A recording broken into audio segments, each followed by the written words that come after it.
munaasabadani oo ahayd mid cashaa u sameeyay madaxweynaha Jamhuuriyadda Federaalka Soomaaliya Xasan Sheekh Maxamuud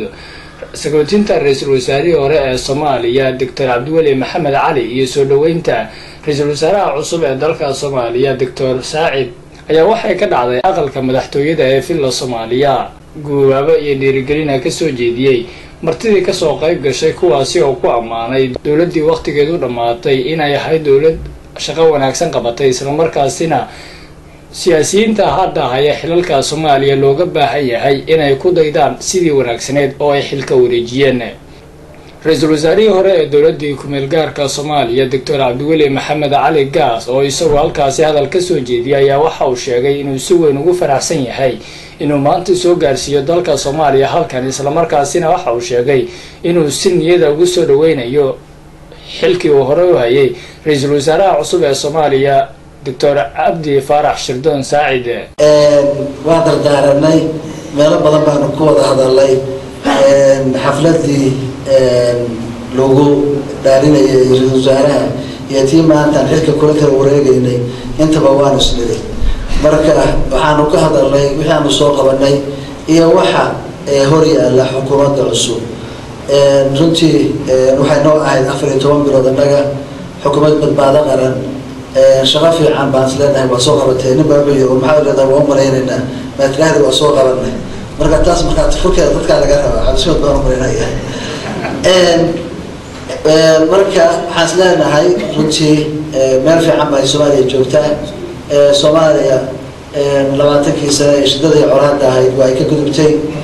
wadadii cadeyd ee wanaagsaneyd quruxda badnayd ayay xasleeyahay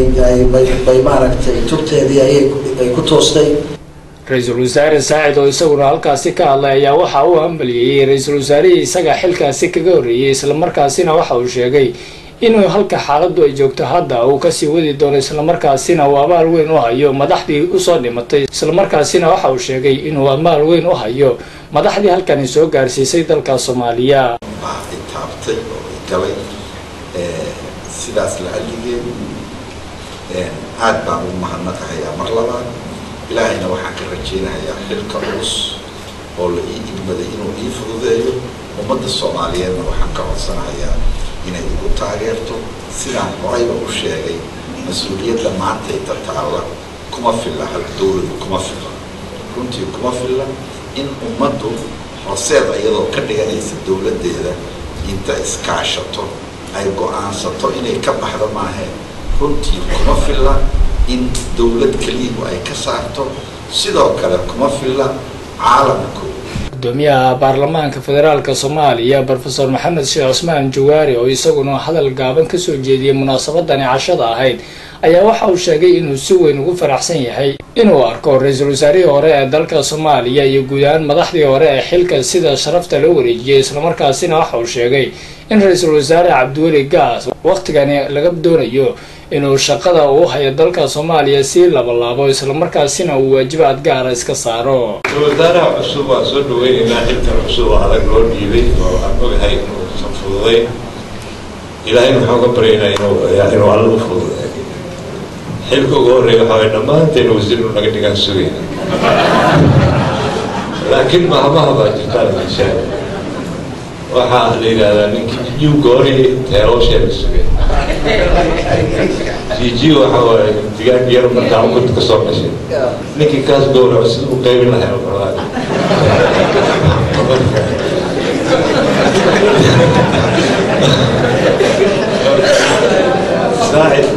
ساعد والحياة جيجي وخدوا واحد يسوي كاري ويطلع هذا وسكر السيف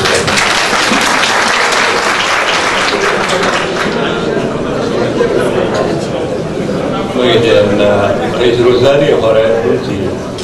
mahad gaar ah ayaa madaxweynaha isaga iyo dhammaan xubnihii xubnihii golaha wasiirada oo ka soo shaqeeyay runtii geedi socodkii lagu soo afjarayay ma fududeyn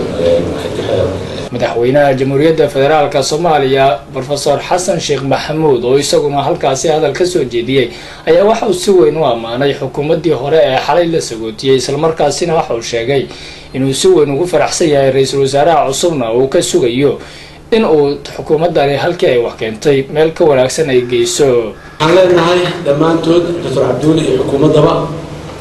intii joogta oo shaqo noo sii hayso oo title sii haysatana waaba mas'uuliyadda saaran oo caam inta kalena mas'uuliyadda saaran oo maxaan ku yiraahdaa in ay hawshii ay arag u ahaayeen oo ay soo qabtaan halkeeda inay kasii wadaan sida ay muxuu ahay u saxi lahaayeen u toosi lahaayeen sida guddoomiyaha u sheegay ayna noola xisaabtami lahaayeen. intaa kadib walaaleen waxaan rabaa xilli dambe aad iyo aad ayaan uga mahad celinayaa xukuumadda cusub Dr. Saacid uu keeni doonana magaca quruxda badan ee sidii badbaado qaran oo kale loo bixin doonana maalintaas baa laga sugayaa iyadana hadii la yiraahdo.